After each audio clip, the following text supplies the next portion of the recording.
James Walkinshaw. We were hoping to have Subramanyam. Haven't been able to connect with him yet, but if he does log on, we will bring him into the conversation. Congressman, thanks for being here. You spent some time yesterday reviewing these unredacted Epstein files. I know there are certain things you can and can't tell us, but if you can, what was the most concerning thing that you saw? Well, one, it's important to note there are 3 million files that have been released, hundreds of thousands of redactions, and the Department of Justice is allowing members of Congress to review those redactions in a very limited way. It would take all 435 of us or 535 of us months or years to review all of the redactions. But in the redactions that I reviewed yesterday, I saw many names of individuals who it seemed were involved in or had knowledge of Epstein's crimes, whose names were redacted in a way that I don't understand how it's consistent with the law. The law allows redactions, obviously, to protect the victims, the survivors, and to protect any interference with ongoing investigations. I saw a lot of redactions that didn't seem to me to fall into that category, including an email from Epstein's lawyers to Epstein recounting a conversation the lawyers, had with Donald Trump in 2009. There was no reason that I could tell that should have been redacted other than to potentially protect President Trump from embarrassment. Let's bring in Congressman Suhas Subramanyam, 10th District Congressman. So glad to have you with us as well this morning. So we know that a lot of redactions existed for people of note or power or wealth, but so many of the victims' names were in there. How do you explain that?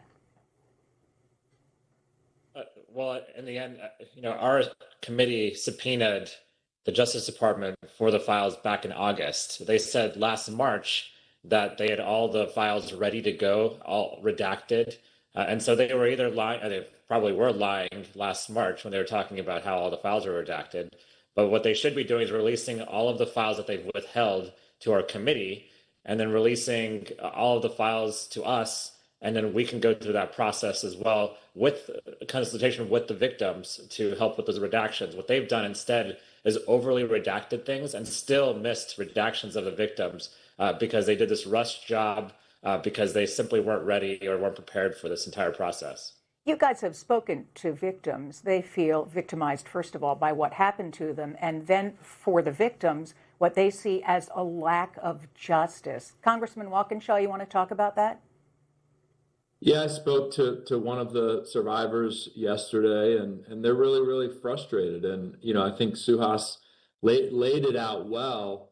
On one hand, the DOJ has seemingly redacted a lot of information that shouldn't be redacted, and yet they failed to redact hundreds of instances of information that identifies survivors. And I think you could chalk that up either to incompetence at DOJ or, as some of the survivors feel, another effort to intimidate them and prevent them from telling their stories that could expose other wealthy and powerful men who were involved here. So we have to get to the bottom of it. We have to continue pushing and pushing and pushing. I know that Democrats on the Oversight Committee like Suhas and I are going to continue to do that. We need our Republican colleagues, more of them, to join us in that.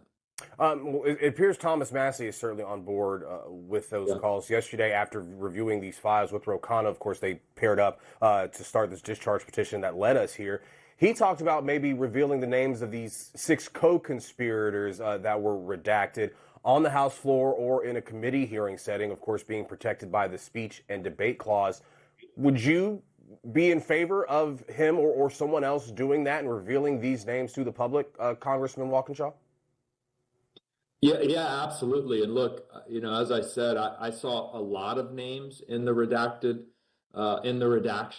some listed as co-conspirators, some in other contexts, and obviously without revealing anything that could put at risk a survivor, those names should be revealed and unredacted. And I hope that will happen. I hope the Department of Justice will do that. If not, Congress might have to take action to do it.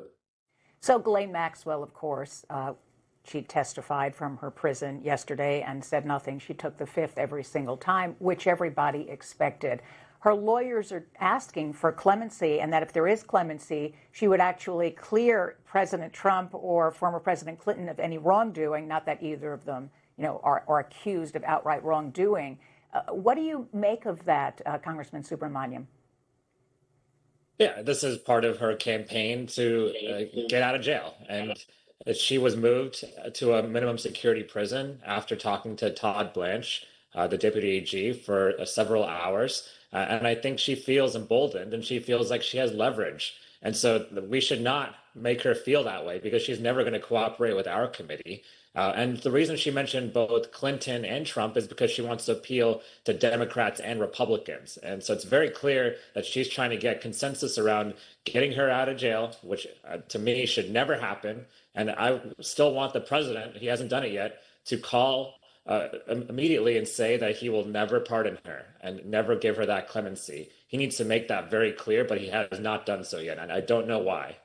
So the Clintons are both going to come to the Hill to testify. We've at least seen from one of them, I don't remember if it's the former Secretary of State or the former president, say, you know what, turn the cameras on. Let's do this out in public. Hillary Clinton saying we should just do this out in public. Would that be to the benefit of the American people to have the former Secretary of State, former president testify, cameras on for the world to see? Congressman Walkinshaw.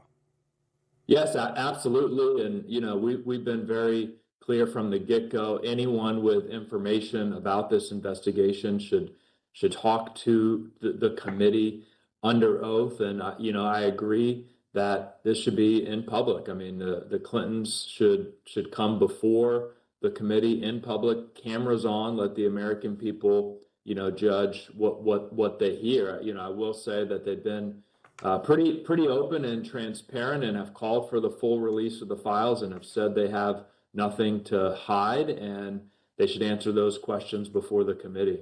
Congressman Subramanyam, what would you ask the Clintons, in their testimony? Yeah, I would want to know their involvement with Jeffrey Epstein, the relationship there, whether they knew of his crimes and the extent of which they knew his crimes. Many other pictures came up with Bill Clinton in it, for instance. I'd ask about those pictures. And so the fact that they're willing to testify in public means they probably have good answers to all of those questions. And so, we should give them that opportunity to put it out in the public.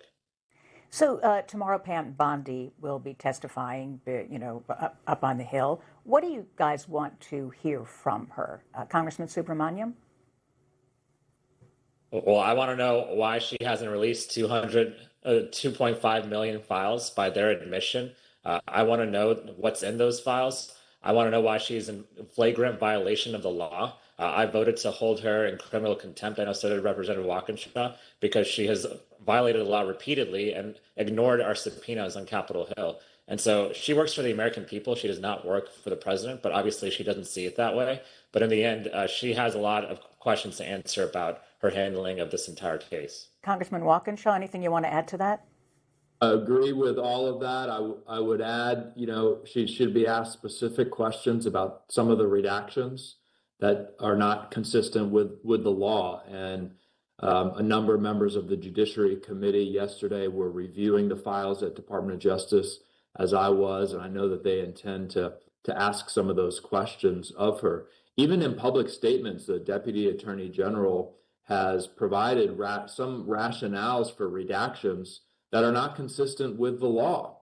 The Department of Justice, led by AG Bondi, either doesn't seem to have read the law that President Trump signed that Congress passed almost unanimously, or they're willfully ignoring it. She needs to be asked about that. So overnight, we got a counterproposal from the White House and Republicans related to DHS funding and trying to avert a partial government shutdown. Congressman Subramanyam, we'll start with you. Are we headed there? Do you think that a partial government shutdown over DHS funding is likely by the end of this week? Or do you think there is some room to compromise when it comes to the Democratic demands and the new ones coming from Republicans? Well, I hope we don't have a shutdown, but it's really up to Republican leadership. They have the majority in Congress. They have a lot of leverage in the Senate and the majority there. And so if they want to heed the calls of the American people who are frustrated with ISIS tactics, then they will make some changes. But right now, they don't seem to be willing to compromise with us. But I think there is a path forward to get to middle ground, but they don't seem to be moving in that direction. So I'm pessimistic right now that we'll get something done by the end of the week. But certainly I'll be at the table and my door will be open, and I hope Republicans will be open-minded too. Congressman Walkinshaw, do you share that pessimism?